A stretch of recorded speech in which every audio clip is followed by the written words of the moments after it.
Hello and welcome to the Undressing the Spirit podcast, where sex and spirit go hand in hand. Join me, Tamara Powell, on a no-holds-barred adventure into the psyche and beyond every conceivable limit.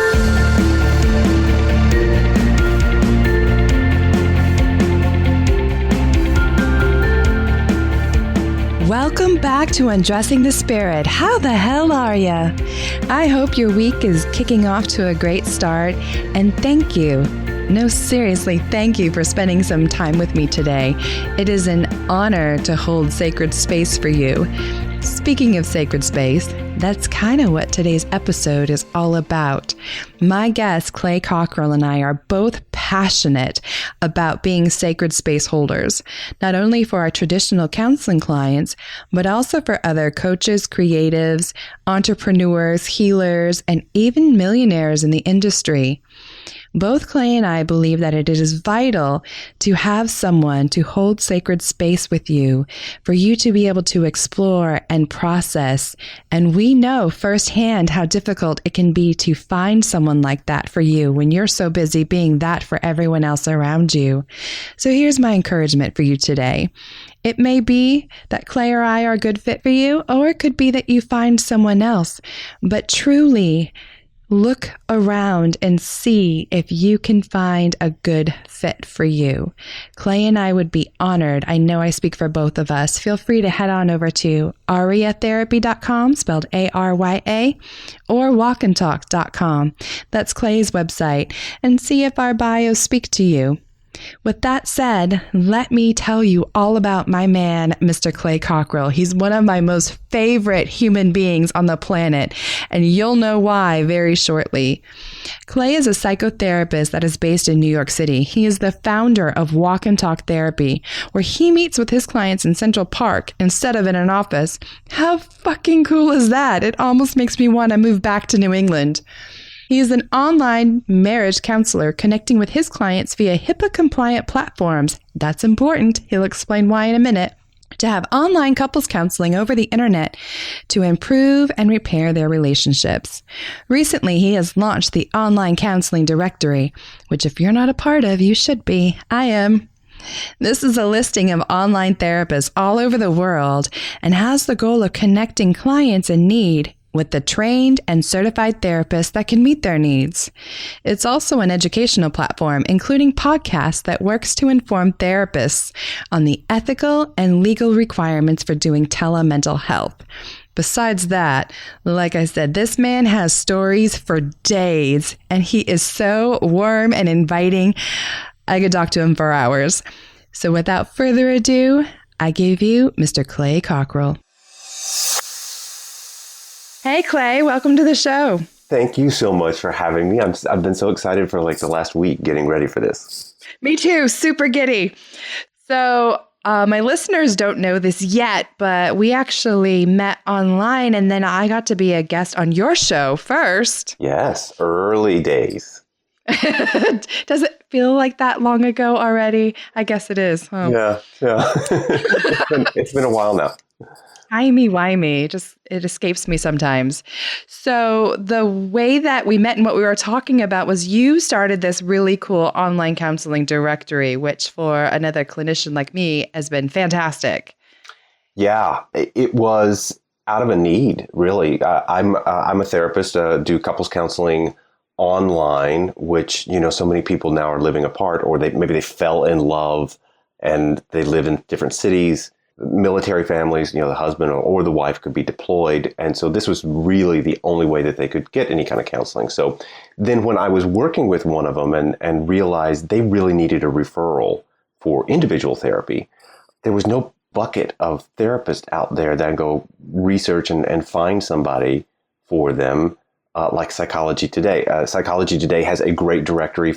Every freaking therapist in the world, well, in the US and Canada, are listed on Psychology Today.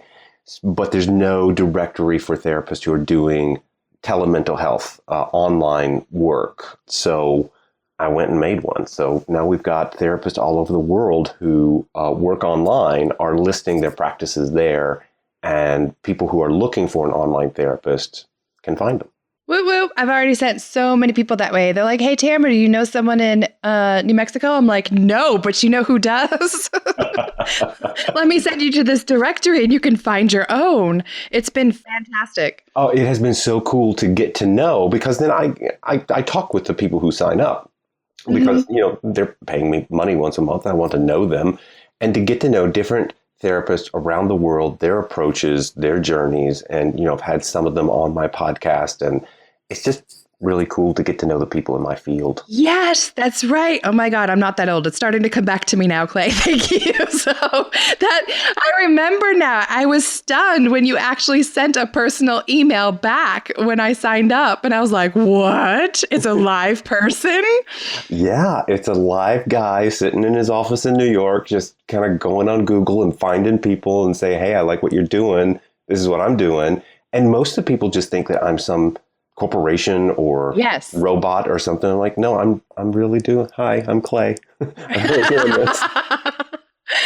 It's so funny because I totally had like a fangirl moment that I think I even disclosed to you. I was like, oh my God, I've heard your voice on like 12 different podcasts in 2 weeks, and now we're chatting via email. It was cool. Yeah. So speaking of, that brings me to my next really awesome thing that I love about you is you are totally outside the box. And yet that as a fellow anomaly, I find that funny because when we're talking about, for example, online counseling, I mean, come on, the interwebs came out when we were like teens, which still feels like forever ago. I'm like, oh, that was just yesterday. No, Tams, it was really like 20 years ago. Yeah. But so you would think that our counseling industry would have jumped on that right away. But no, we didn't. I am amazed that, and I talked to somebody the other day that said that for the last 10 years, they've been saying this is going to take off. And it just hasn't. But it just makes sense, doesn't it, that we now have the technology to see a person, hear a person through technologies like Skype and FaceTime, and we'll get into the reasons why you can't use those. But there are technologies out there that you can connect with another human being that's in need, just like they're sitting in your office. There's some differences that a therapist needs to prepare for.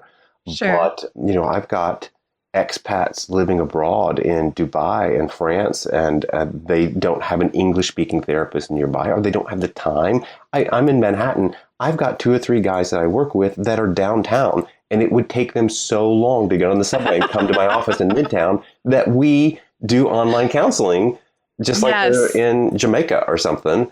And it's an incredible tool. I've talked with people in North Dakota, Alaska. I did a podcast with somebody from Hawaii that, like in North Dakota, it would take them 2 or 3 hours drive to get to the local town where there's one therapist that may not specialize in what they need. Right. So this is really meeting a need, I think.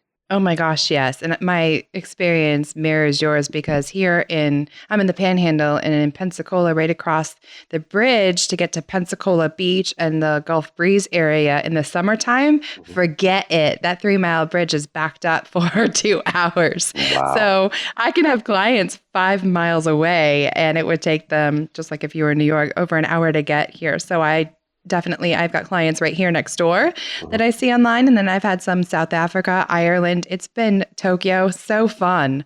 Oh, yeah. To connect and as a small business person, I think that what that does is it expands your target audience to, it's not just somebody in your small town or in your city. It's, the world is opened up now for people who are going to benefit from working with you. Totally. It's a two-way street. Now I have a much bigger pool of dream clients to work with, and they get to find, as you put it, the counselor that actually specializes in it. So you're not just stuck. And for some of my niches, that's tricky for people. Yeah. Talk about polyamory, kink, spiritual abuse. Good luck finding that, in Birmingham, Alabama. Yeah, absolutely.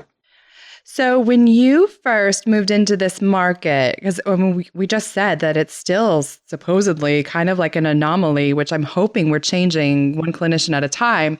But I would imagine that a lot of people gave you funny looks, not only for the online stuff, but you do what is called walk and talk therapy. And people are like, what? Oh my God, Clay's leaving the office. And what's going on here?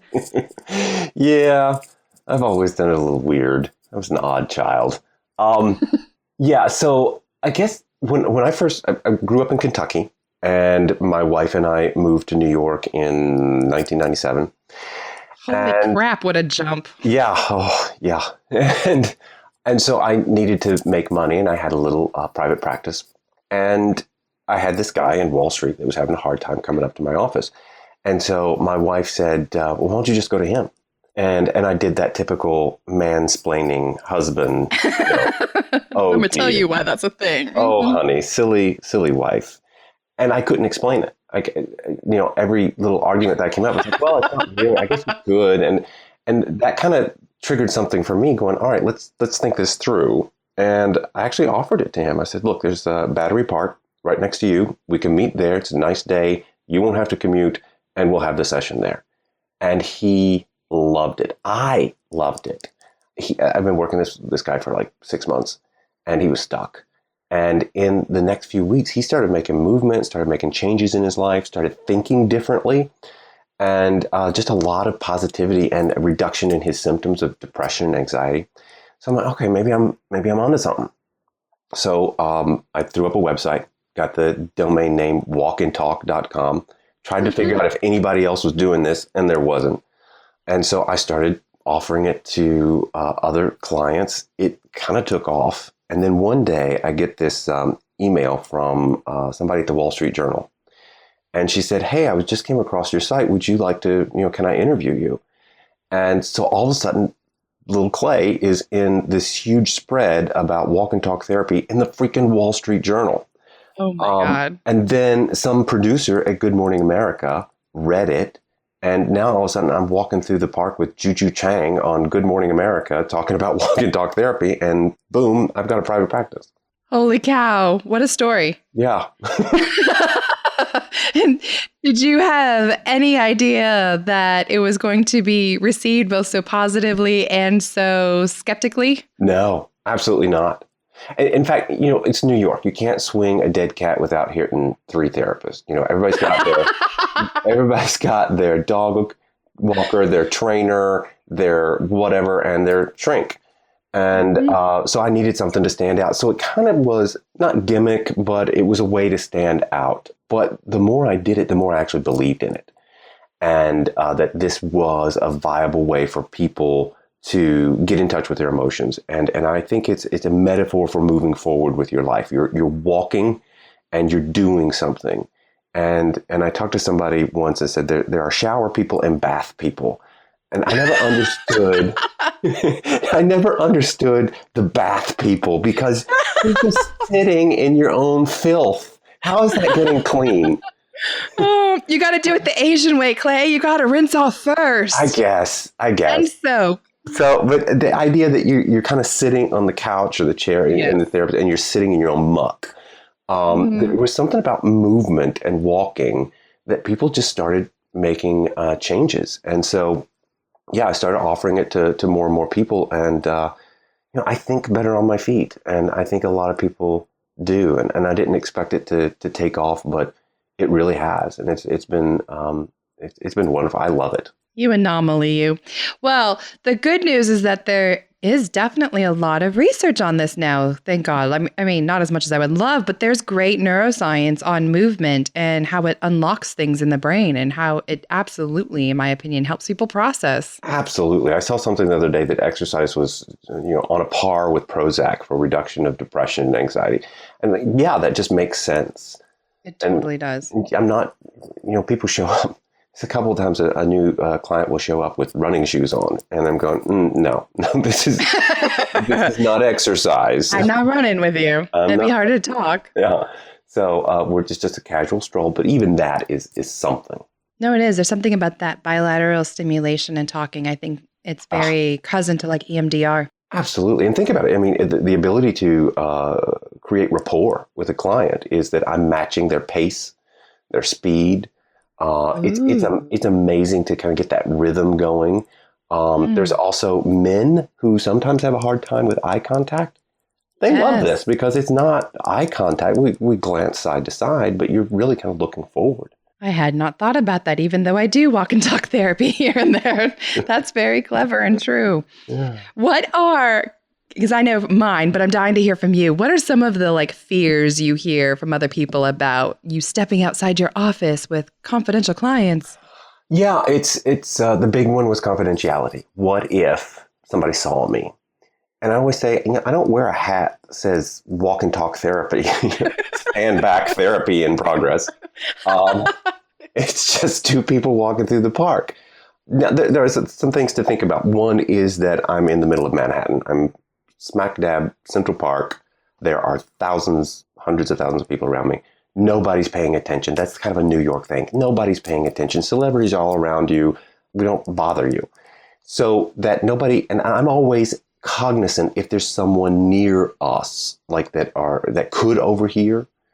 I will move the walking direction kind of. So there's a lot going on for me as a therapist. I'm listening to you. I am responding. I'm coming up with the ideas, but I'm also making sure that we don't hit the baby stroller and that guy over there really isn't listening, and because he's getting a little close, and I got to make sure that I'm on the route, because 50 minutes, I don't want to end too soon or end too late. And there's a lot of stuff going on that doesn't happen in an office setting. Sure. I think even when I've met clients outside the office at parks before, even ones that aren't walking. For example, I've had several handy-capable clients, and so we weren't really moving anywhere. I might have met at a Starbucks, and I think some of those same things come up, but it's never been an issue. I don't know. Maybe my brain are wired differently than some other clinicians in the field, but it just did not occur to me so much to worry. It's not that I'm out there rogue and being unethical, but I never thought. I thought if the client wants this, what are we freaking out about? It's informed consent. Absolutely. And I talk about that sometimes. That many people in our field are a little precious about what we do. At least. I don't want to be derogatory, but no. I've never had a client say, I'm worried about confidentiality. Not once. So they just want somebody that's going to be able to help them and to empathize and to connect with them on such a core issue and be open and non-judgmental. They don't care about the rest. The rest cannot be ignored. We need to care about the rest. We need to make sure that our file cabinet's locked and that nobody's going to see our notes and all this other stuff. But they don't. So, yeah, I've never had so to answer your question, the other thing that I thought about that people have expressed concern is, what about somebody that's ADHD, has attention deficit? How are they going to manage walking through a park with all the stimuli? Yeah. And it has never been a problem. In fact, my ADD people they probably do better. Oh my God, they are they are a lot more focused in a high stimulus environment than they are in a office, because the mind is just bouncing everywhere. Here, they're moving their body, they're able to focus and kind of dig in and do some good work. So the ADD people have never, they love it. That to me is usually someone who's never really worked with an ADD population or has just been, I don't know, watching too much Hollywood Today, because that's not the way the frontal lobe works, my sweets. We're all good. And I think that the third one that people ask, and always it's other therapists that ask, right? No client has ever been concerned about this. But what happens when they have emotional overwhelm or they start, break down crying? What do you do? And in the 10 plus years that I've been doing this, it has happened once or twice that a person has become a little teary or emotional. Mm-hmm. And we just pull off to the side and sit on a bench. And, it's this idea that emotion happens in life. We have to be able to handle that. Thank you. In life. Yes. Who hasn't been driving down the street and some sappy song suddenly had you bawling like a baby? Maybe it's just me. Yeah. But you're in public, or maybe you're out in Starbucks. You never had a weird thought? I don't know. Yeah.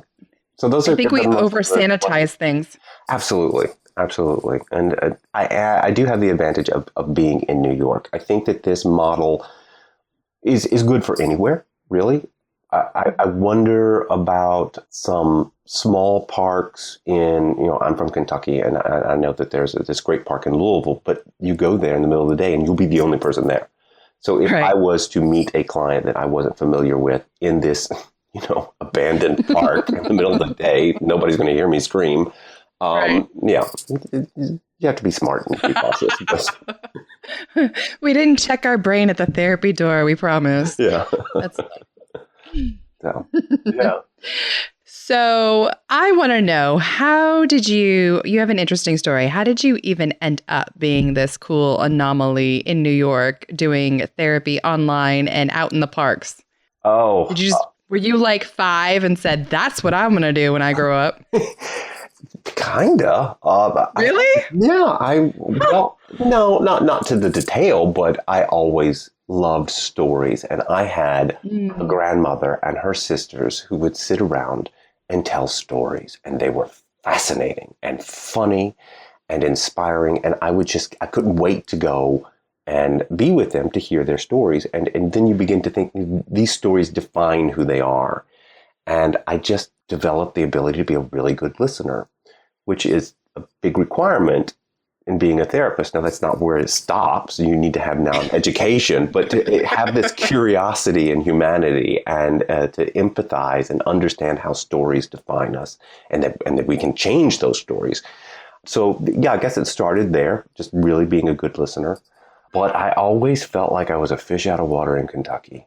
You know, I remember on my wall when I was growing up were posters of New York, and talk about manifesting a future. I ended up there. I went to a small little college, and I did some acting. And if you're going to go into that field, you kind of need to be in New York. So we packed our stuff and had our little dream and went to New York, and I could be a bartender and audition at night, or I could dust off this master's degree I got and actually open a private practice. And that seemed a little bit more lucrative. I don't know. It certainly is for us anomalies, I think. That's going to be the word of today. Today's podcast is brought to you by the word anomaly. Because I'm sure, just like I have, there are many that open the doors and fail. This is not to be a depressing thing, but to talk about it's important to be authentic and passionate and stay true to you. Oh, yeah, of course. And this just seemed like it was a good fit. And we could pursue our dreams of, I had two passions. I had passion of counseling and a passion of theater. And you see where that combines, it's stories. Yeah. It's all about story. And so we started a theater company in Jersey City, which is right across the river from Manhattan. We started a theater company and ran it for 10 years and really had a huge impact on our community, some of the scripts that we chose. And I miss it. We lost our space a couple of years ago. So if anybody in New Jersey knows you need a theater company, call me up. Clay's got one ready for you. I've got it in storage. You can unpack it and we can do it in a month. Speaking of unpacking, you have some good Trump session stories, I hear. Well, I do. Now, my office is right across the street from Trump International Tower. No, Trump International Hotel. He's got so many buildings. It's not the big one where he lives, which is Trump Tower on 5th. This is Trump International Hotel. So there's a lot of protests going on. And like so many people on November 9th that woke up, and I'll admit I live in my Manhattan bubble of liberal people. And then, of course, I have my family back in Kentucky who are not liberal. I can relate to that, except we're like 2 cities apart. Yeah, okay, right. And you wake up on November 9th and go, what's going to happen? And it's not just that moment. It was 18 months of a general election with the primary and the chaos and then we developed into this news addiction and news as entertainment. And that a lot of the important issues got lost and a lot of people got sucked into this. And then on November 9th, we go, now what's going to happen? We've elected Donald Trump as president. And since then, the chaos still feels so weird to me. I just got to say that it's like, I feel like I'm in Back to the Future or something. I do. I can't remember that moment in Back to the Future when he says something about President Reagan. And the guy says, you mean the actor? That's who's president in 1984. So it's that kind of moment of, I can't get my mind around it.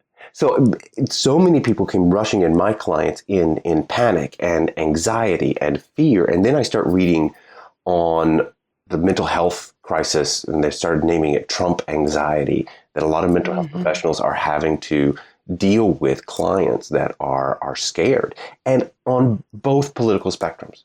That the liberals feel like we're going backwards into this fascist regime, and all the progress that we've made is going to be thrown away.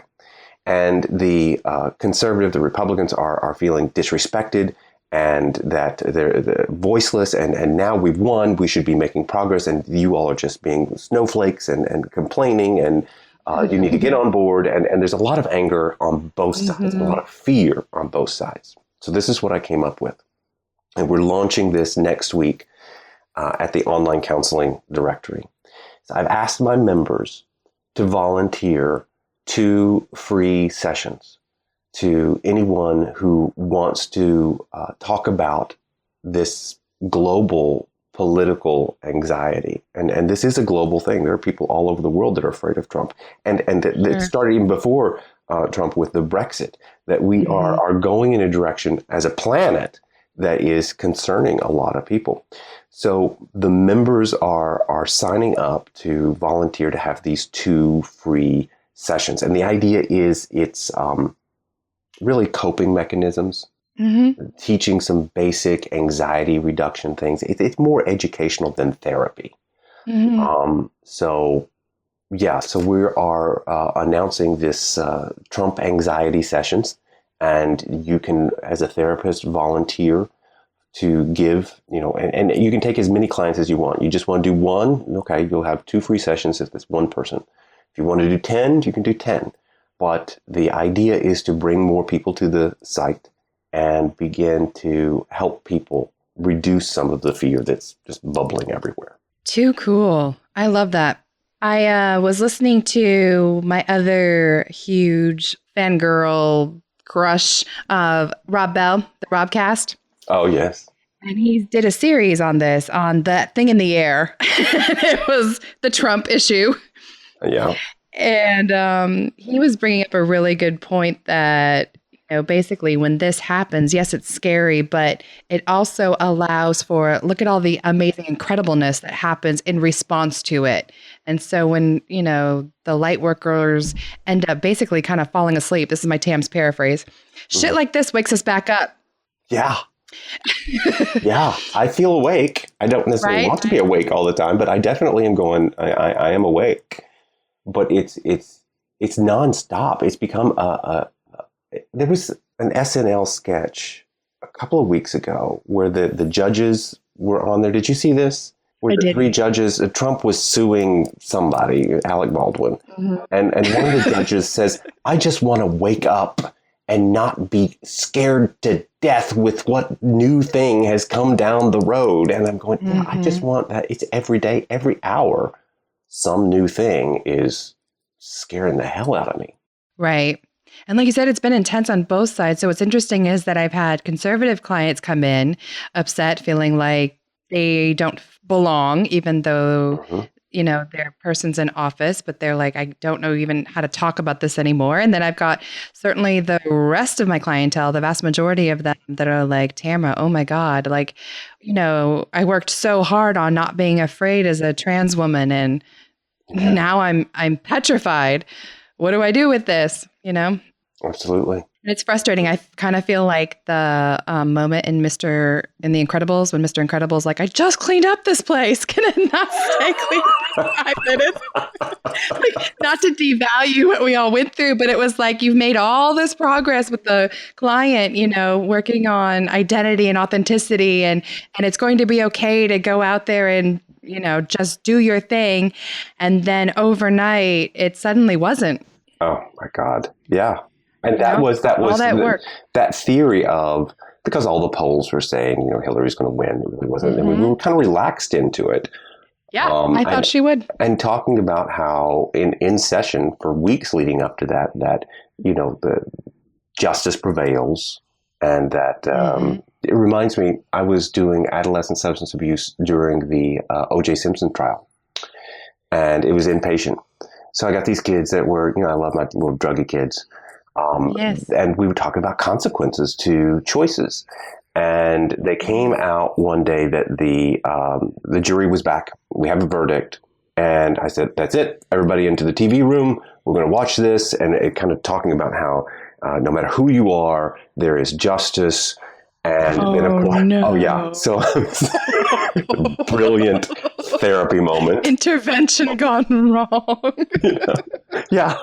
And all these kids that are rioting going, well, now what? Ah! Yeah. So yeah, that was not my best moment. It's so hard. One of the biggest takeaways I've had was something that Rob Bell did address was the whole importance of a counter narrative. And he referenced like Martin Luther King Jr. And he was saying, his I Have a Dream speech is the perfect counter narrative. This is my Tam's paraphrase, when shit gets real, because if he had just come out and been like, I'm against this and racism is wrong, everyone would have been able to tune him out. And yet here we are, how many decades later, still quoting it. We teach it in schools. We've got it printed on posters. Yeah. Wow. So I'm hoping to hear some powerful counter narratives come out. And I think we're already singing it with the Women's Movement March, and just people who never would have come together before are suddenly allies. And that's been neat to watch. Yeah, my wife and I participated in the Women's March in New York, and I'm not a marcher, so this is You're a walker. new for me. I'm a walker. I'm not a marcher, and so to be surrounded, and it was packed. I mean, you couldn't move. I saw your pics. It was amazing. It was so cool. But the moment that I got chills from was a rally, a chant started going out where the women would say, my body, my choice. And then the men would echo, her body, her choice. So to have chills just hearing that. Oh my God. To hear these soprano, alto, female voices say, my body, my choice. And then the bass male voice say, her body, her choice, in complete solidarity and support. I'm starting to cry just thinking about that. It was beautiful. It was beautiful. That. More of that, please. That's what we're talking about. Like, what a cool experience for you and your wife. And then to see the rippling effects outward. Like you said, here you are several months later, still carrying that moment with you. And it's that's actually one of the reasons why I love what you and I do as a living, is because those moments happen in session all the time. All the time. Breakthrough connection moment. Like, I can't even describe it. It's addictive. I have no problems crying, not boohoo crying, but if a client tears up, I will tear up at times. I mean, I don't understand the clinicians that don't or try so hard to keep that blank slate. I feel like we're missing out. And yes, that's my biases. Don't send me hate mail. Yeah. I'll own it. Don't send me mail either. It's the biases of a strong existentialist narrative, transpersonal, what the hell ever I am. Yeah. Right. I can't even define that. They're like, what type of therapy do you offer? I don't know. Fucking awesome. I don't. Please put that on your website. I'll pay you. I should. I probably would. And you would draw people just that. Fucking awesome. The end. I feel like I get pretty close sometimes with my anything but ordinary, which is what ARIA means. So. Oh, yeah. I like that. Yeah. Do you have a separate site where you do like writing and acting and that more creative side of you? No, I mean, the theater had a site, but I don't have anything. I've got 3 things. Damn, this is enough. I've got walkandtalk.com. Shall I do a little shilling? Do it. Yes. Walkandtalk.com, where you can come walk with me in Central Park or Battery Park. And then when I work online with couples is maritalcounseling.com. I'm into really cool domain names. That was clever. Yes. And they are not cheap. Let me tell you. No. They are not cheap. You get a good domain name. So maritalcounseling.com. And then I work with couples all over the world using technology. And then my big new passion is the online counseling directory, which is onlinecounseling.com. And I'm going to be paying that domain name off forever. But I thought it was available, and I'm like, that's what it is. It's online counseling. Yes. And that's been a huge challenge, is the development of this directory, because I'm a therapist. I'm not a web developer. And there were so many things that we had to take into consideration. Like what you're well aware of is that therapists need to be licensed in the state where their client sits. So I can work with anybody in New York. If somebody from Kansas comes, I can't work with you. Right. And a lot of therapists aren't aware of that, but they really need to be licensed in Kansas. So what we did is we created these filters to where if a client says, okay, I want a female therapist that specializes in depression and familiar with the LGBT population, then they are asked, where do you live? And if they say New Jersey, then they're only going to get therapists that are licensed in New Jersey. It was such a clever system, really. Thank you. It took a lot to kind of figure out those filters and make them work. And then to educate therapists about how to do this well. Because a lot of people are just like, I don't want to do this. This is scary. I'm going to lose my license. This is, what is this? No. Oh, let me tell you this story here. So I developed this website, right? Big entrepreneur, Clay Cockrell, going down. And there's this psychotherapy networker symposium. It's one of the largest conventions of therapists and counselors in the country. Oh, yeah. And it's in DC. And I thought, okay, this is going to be the launch. We're going to be ready. I'm going to go down there and get a booth and be a vendor. And they have all these vendors from, the Rutledge. People are selling books, and you've got people selling Theranest and how to do online your notes and your billing, and people with jewelry, people with things just for counselors. So I got a booth, onlinecounseling.com, set it up. I had all these flyers printed out, spent a ton of money. My wife came down with me, and we got this big corner booth right at the entrance at the vendor hall. Now, the therapist had been in session all day long, right? And then it opened up in the afternoon, the first day of the vendor hall. Turns out the session that they had just finished was titled "The Dangers of Online Counseling." This was the OJ moment all over again. Yes. So they throw open the doors. Oh my God. To the vendor hall, and there's my big banner, onlinecounseling.com, with my big shit-eating grin with my little flyers going, what the? Christ on a cracker. So, yeah, that was... Did you sell many that day?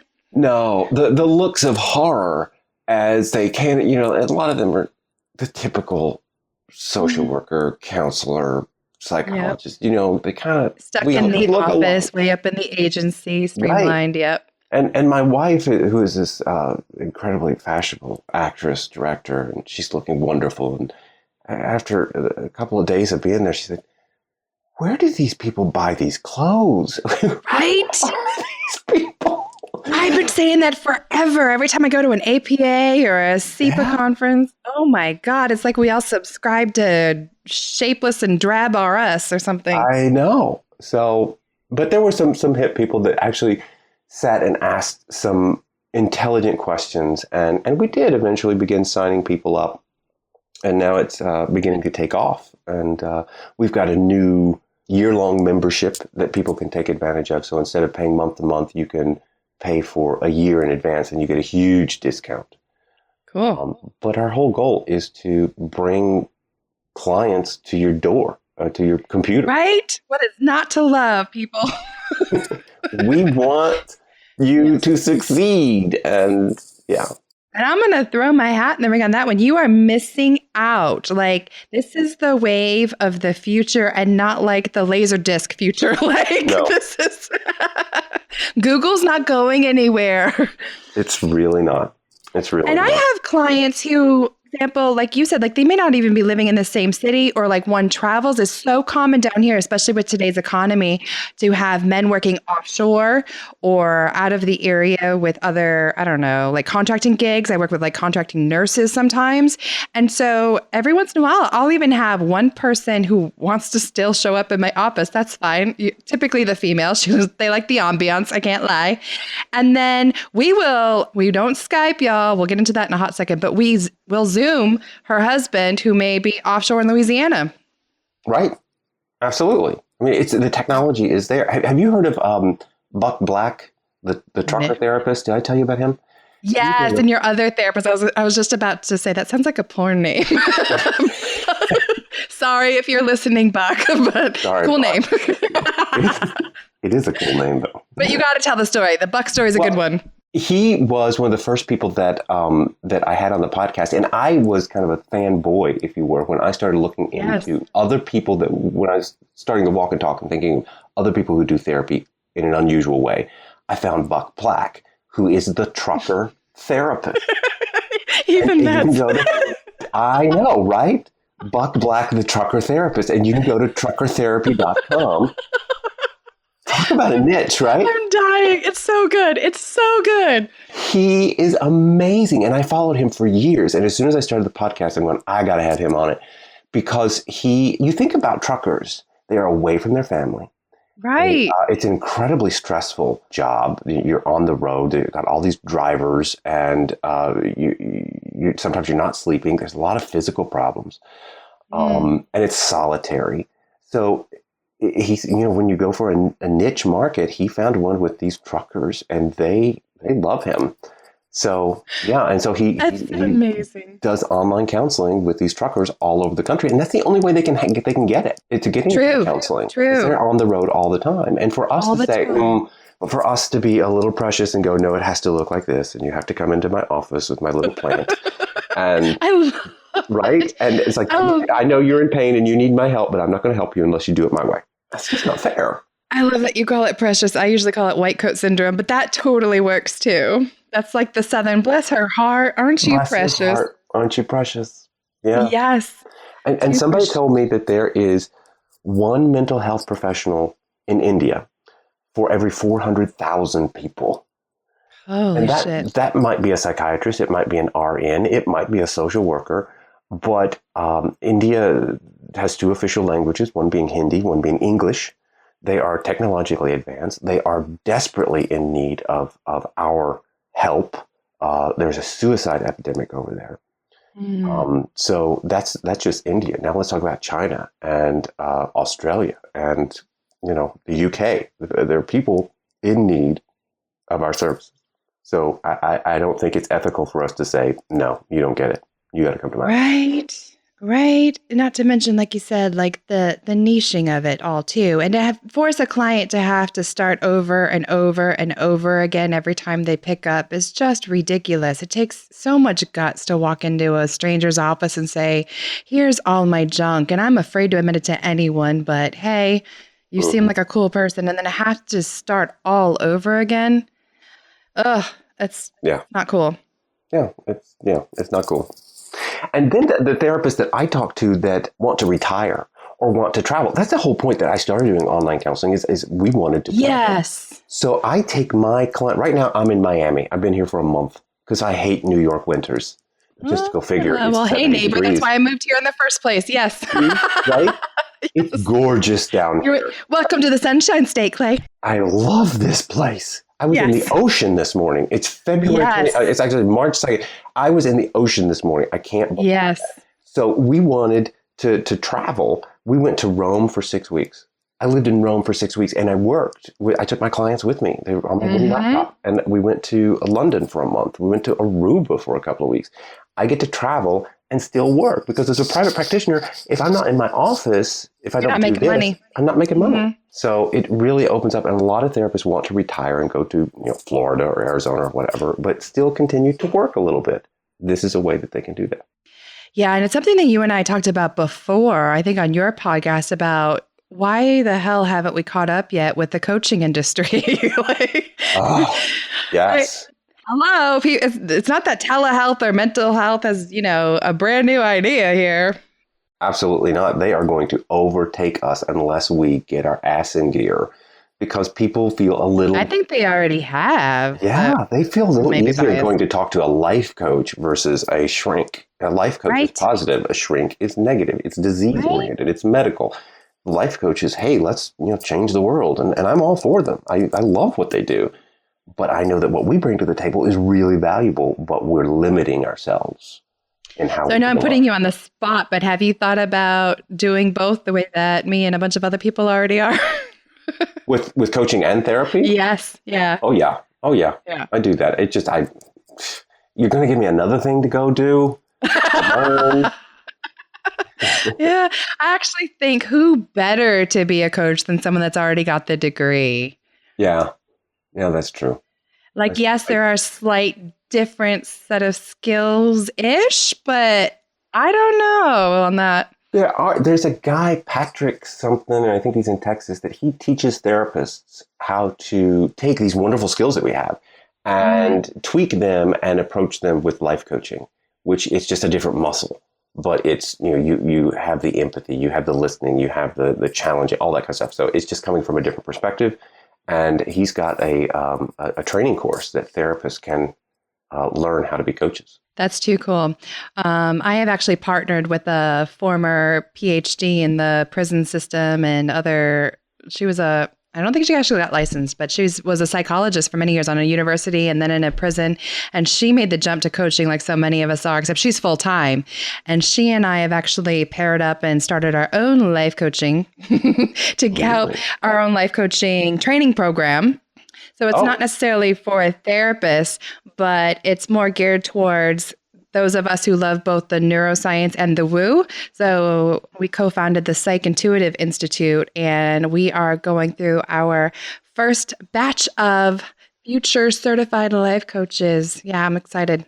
wow. I Yeah. didn't know this. I know, brand new, hot, off the presses, y'all. That's incredible.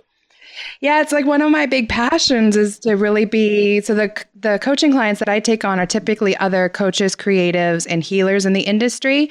And Mm, so it's very difficult for them sometimes to find someone who's got the education beyond them or who can hold sacred mm. space for them in a way that they do for their clients.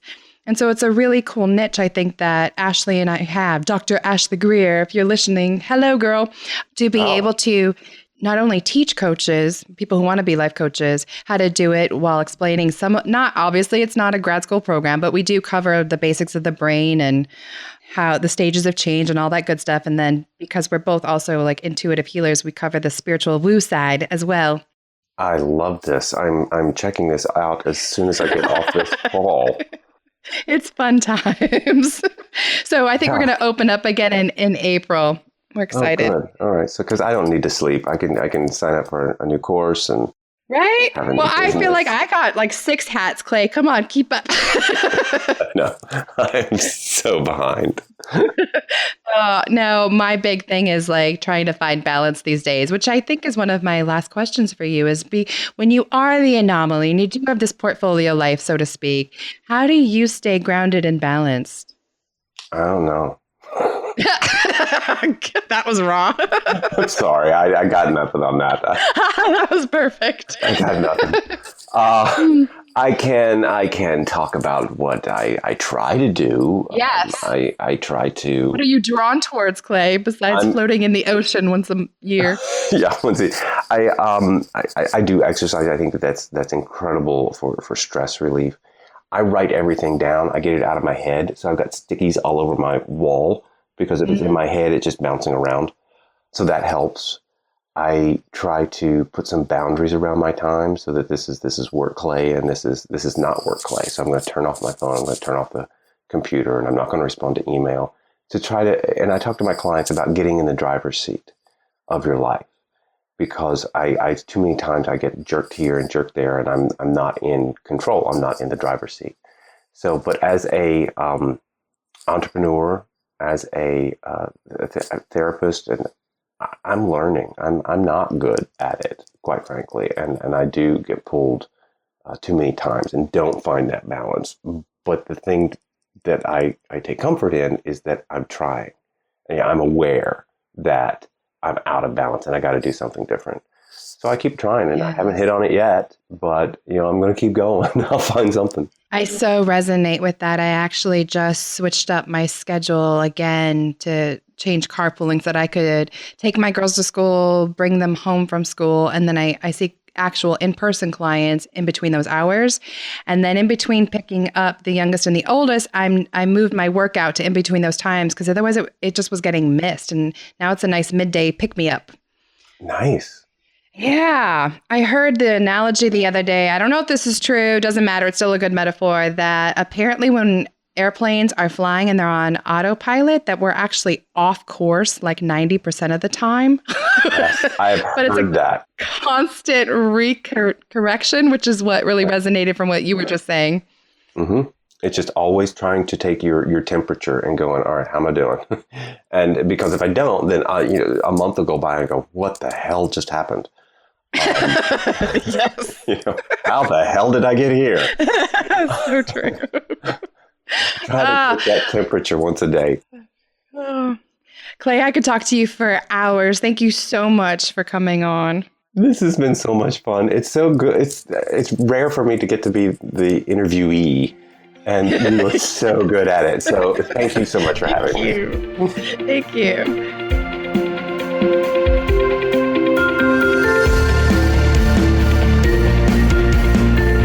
Thanks for listening to the Undressing the Spirit podcast. I pray you found some inspiration and titillation today. As always, I am forever grateful for 5-star reviews, comments, and subscriptions on iTunes and anywhere else you may be listening to this broadcast.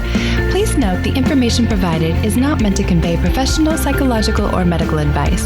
If you could use such services, I highly recommend seeking them out from someone you trust. To get in touch with me personally, please check out ariatherapy.com or talesfromatrapezoid.com. Until next time, everyone.